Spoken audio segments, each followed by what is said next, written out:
Hi friends. आज जो कहानी मैं आपको सुनाने वाला हूँ ये कहानी बहुत ही इंटरेस्टिंग है और साथ ही ये जिंदगी की एक बहुत अच्छी सीख भी देती है। यह कहानी है पर्शिया के एक किसान की जिसका नाम था अल हफेद। उसके पास कोई बहुत जमीन नहीं थी, लेकिन हाँ, एक ठीक ठाक साइज का खेत था जिससे उसकी इतनी इनकम हो जाती थी कि वो अपना और अपने परिवार का अच्छे से पेट भर पाता था। साथ ही वो मिलनसार व्यक्ति था, तो वहां से गुजरने वाले लोग जो तीर्थ यात्रा पे जाते थे या दूसरे ट्रैवलर जाते थे, वो उनके अपने घर में शरण देता था। वो लोग उसके यहाँ पे रात बिताते, खाना खाते और फिर वो चले जाते थे। एक दिन अल हफेद के घर पर एक ट्रैवलर रुका। शाम को खाना खाने के बाद उस ट्रैवलर ने अल हफेद से बोला, तुमने कभी हीरो के बारे में सुना है? अल हफेद ने बोला, नहीं, ये क्या चीज है, मैंने तो इसका नाम भी नहीं सुना। अब ट्रैवलर ने बोला कि यहां से थोड़ी दूर जाकर एक जगह है जहां पर हीरे पाए जाते हैं। हीरे बेशकीमती चीज हैं, अगर तुम्हें थोड़े से भी मिल गए ना तो तुम्हारी जिंदगी बदल जाएगी। तुम बहुत अमीर हो जाओगे, बहुत खुश हो जाओगे। मेरे ख्याल से तुम्हें उन हीरो की तलाश में जाना चाहिए। अल हफेद को यह बात जम गई। उसने अगले ही दिन अपना खेत बेच दिया और जरूरत का सामान खरीदा, अपने बीवी और बच्चों के रहने की व्यवस्था की और जिस पड़ोसी को उसने खेत बेचा था उसको बोला कि मेरी फैमिली का ध्यान रखना, मैं कुछ दिनों में लौट आऊंगा। यह बोलकर अल हफेद हीरो की तलाश में निकल पड़ा। कई महीनों तक वो इधर उधर भटकता रहा, लेकिन उसे हीरे नहीं मिले। आखिरकार बदकिस्मती से एक दिन वो रास्ता भूल गया और ऐसा रास्ता भूला कि उसकी डेथ ही हो गई। वो वापस आ ही नहीं पाया।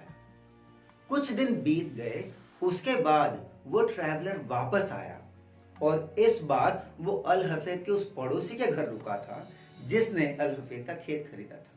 जब वो ट्रैवलर पड़ोसी के घर में आया तो उसने टेबल पर एक चमकीला पत्थर देखा। ट्रैवलर ने सरप्राइज्ड होकर उस पड़ोसी से पूछा, क्या अल हफेद वापस आ चुका है?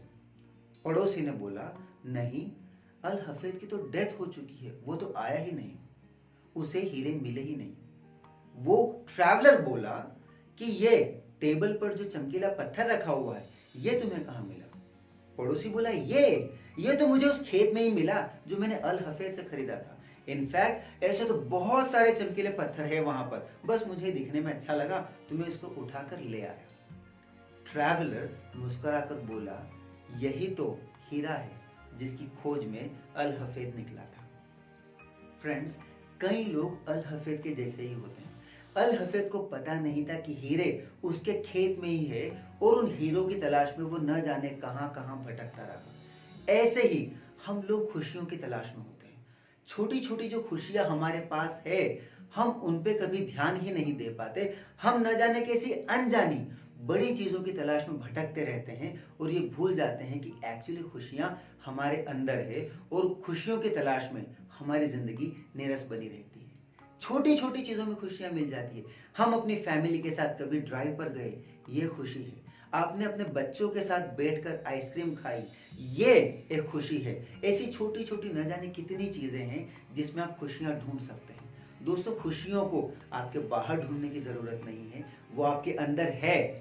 जरूरत है तो सिर्फ उनको पहचानने की। एंड अगर आपको ये वीडियो अच्छा लगा, ये कहानी अच्छी लगी, तो please help me in spreading this idea to others, because together we can spread positivity and yes, we can bring about a change.